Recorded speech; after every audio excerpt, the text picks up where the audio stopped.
That's not really how it went down. It was Tupac's longtime manager, Atron Gregory, and Atron's partner, Watani, who's a longtime friend of the Shakur family. They were the people who worked for Tupac's appeal. They were the people who put the bail package together. The reason that Pac went with Suge was for protection from people he thought were out to kill him. And ultimately, Suge was unable to give Tupac the protection that he sought.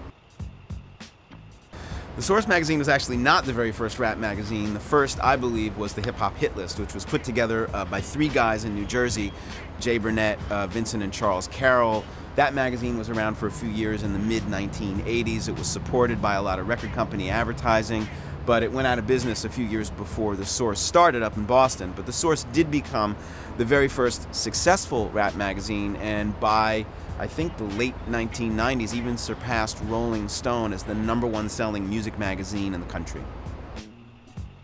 I don't think it's entirely fair to say that Herc invented hip-hop. I think that Herc invented two key innovations that led to hip-hop, extending the break sections of records and rhyming to the beat over them. But we don't want to ignore the contributions of a number of important DJ performers, especially DJ Hollywood from Harlem, who was imitating the radio raps of Frankie Crocker over the instrumental sections of disco records years before Herc threw his first party in 1973. Yo MTV Raps was actually not the first rap-oriented TV show. I'd say the first was a pilot for a series called Graffiti Rock, produced by Michael Holman, aired first in 1984.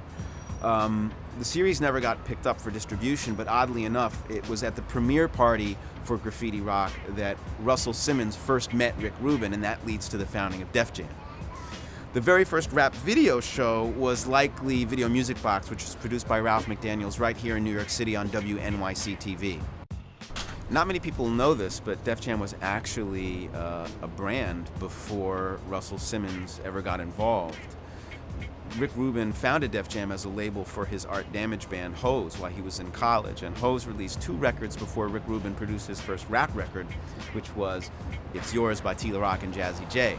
It's that record that attracts the attention of Russell Simmons, and it's that record that prompts their partnership. And the first record of the Rubin-Simmons partnership is I Need a Beat by LL Cool J. And actually, in later years, when I worked for Rick Rubin, I remember it would bother him to no end that sometimes in the press people would refer to Russell Simmons as the sole founder of Def Jam and completely leave Rick out of the picture.